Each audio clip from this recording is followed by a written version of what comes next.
Juče sunce 27 stepeni, a danas tmurno bila kiša, znači automatski raspoloženje. Vjerovatno se pitate zašto snimam telefonom, kao što možete primijetiti da je kvalitet lošiji dosta. Zato što sad upravo imam ispit, znači krenuo sam, evo ovdje učim i dalje. Imam ispit i ne mogu da vadim sad veliku kameru na faks, ne želim toliko pažnje da privlačim, pogotovo sad kad je ispit. Tako da idem na faks da rešim taj ispit i kad završim to nastavljam vlog, znači regularno, tako da ono.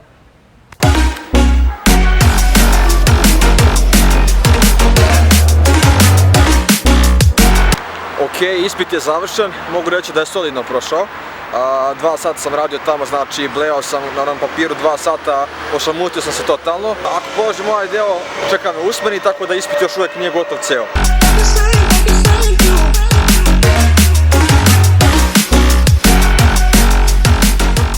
Iskreno, moje mišljenje je da svaki čovjek, bez obzira koliko on god bio jak ili bilo šta, ima neku svoju slabu tačku. Moja slaba tačka je kada je vreme loše. Naprimjer, evo kao što je danas, znači motivacija nula, raspoloženje nula, sve nula bukvalno. Ali neće nas to spriječiti, snima se i dalje.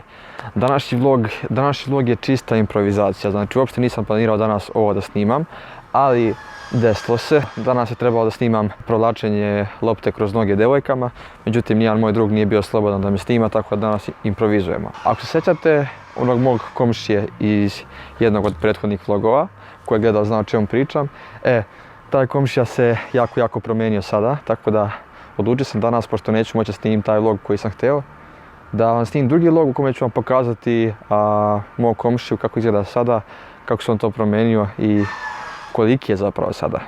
Shvatit ćete sve za par minuta. Sve ćete da shvatite za par sekundi.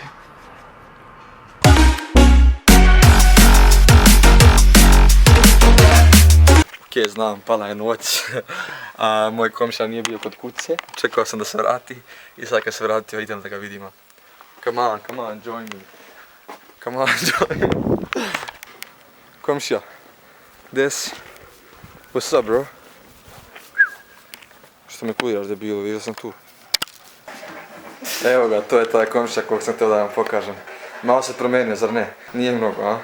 Ako ste gledali jedan vlog u kome sam snimao dok je on bio još kuće malo, mogli ste primijetiti koliko je bio u odnosu na sada. Sad je porastao, ima skoro godinu dana, nema još godinu dana, ali skoro. I kao što vidite dalje je lud, ali dalje je ostao beba i razmaženo malo govno. Izgleda veliko na prvi pogled, ali zapravo je Dobrica, uopšte nije agresivan. Otkine mi ruku sad. Ujebot. Tako da, sad ćemo malo da vam pokažem par cirkuzantskih, akrobatskih pokreta s njim. Dođi Fidi. Dođi. Sedi. Vidi, ja sam ga naučio sedne. Sedi. Kako ga kenjam. Dođi, lezi. Zovu Leviatan. Lezi. Šalim se. Znači on nije dresiran uopšte, ali ja se malo zajebam, sprdam se. Glavom, na tvoj glavom. Glupan, glava mu služi samo za udaranje u vrat. No. Pazi. Sedi, molim te, ko boga. Sedi, broda, da snimamo vlog. Bićeš popularan, ajde epic content. Ok ljudi, kao što možete vidjeti, znači, ovaj ker je, kao što sam rekao u prethodnom vlogu o njemu, Bernardinac, vidite koliki je, znači cetac kolišnje je bio u onom vlogu, bukvalno ovolišnje, gledajte sad, znači, sad je njegova glava kao cijelo njegovo telo u tom vlogu, znači, bukvalno. Današnji vlog je posvećen njemu, čisto da napravim jedan mali presek stanja, da vidite kako je napredovao i koliki je porastao. Ok, dođi, da. Pošto on nije moj, nego od moje sestre i oni ga drže u kući kao što možete vidjeti. Znači veoma je zahtjevno držati ga u kući jer je ogroman i pravi dosta nereda, iskreno griza namještaj, dosta se linja, balavi dosta, ali je mnogo dobar i zato mu se sve oprašta. Dođi ovdje, popeni se debilu.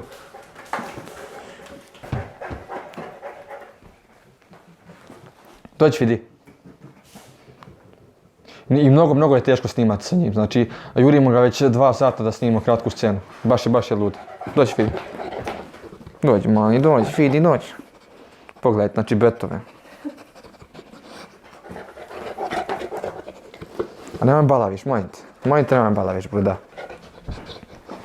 Ili realno, podigni kameru ti. Neprimetno. Ok ljudi, konačno smo uspjeli malo da ga smirimo. Nakon 2 sata trčanja uspio je konačno da legne i vidite kako sada kad legne. Vidite, mnogo je dobar. Ako imate neke ideje za klipove sa njim, napišite u komentarima da li da ga učimo freestyle da radi, da li da ga prankujemo nešto. Vidio sam Simi da je radio prank na Keru kada on kao plače i gleda kako će Ker da reaguje. Ako hoćete nešto da radimo sa njim, napišite u komentarima obavezno, jako će im značiti. Tako da, ako vas bilo šta interesuje isto već njega, tu sam za sva pitanja. Možete vidjeti ovdje kako mu bala viri. Slovno priđi kamerman, pokaži balu. Znači, trčao je malo po kući, evo crkva, gledajte mu jezik. Jezik mu ko pršuta. Meni uvijek jezik od Kera asocirao na pršuta. I da, ako hoćete sa njim da se igrate, morate da se obučete nešto za što vam nije najnovije, nego što ćete baciti na pranje posle odmah. Jer bukvalno ja sam sad mokar, izbalavljen svuda i dlake su svuda po meni. Tako da to je jedna od mana, ali kad ga vidite ovakvog, sve mu oprostite, gledajte ga. Možete opirat sad. To će. Vidimo se, samo napalim kući. Bilo lepo družiti se s tobom, vidimo se u nekom sljedećem vlogu. Ako budemo radili kolab u sljedećem nekom klipu. Tako da, čao Fidi, čao. Opet sam u kući, mogli ste vidjeti kako se Fidi promijenio, kako je porastao i kako se da, znači, zverina bukvalno. Današnji vlog je bio totalno kratak vlog, totalno neplaniran, ali bitno da ispunimo taj kontinuitet svaki treći dan, kao što sam rekao. Hvala vam što ste gledali ovaj video, mi se vidimo u sljedećem. Evo tada, peace out.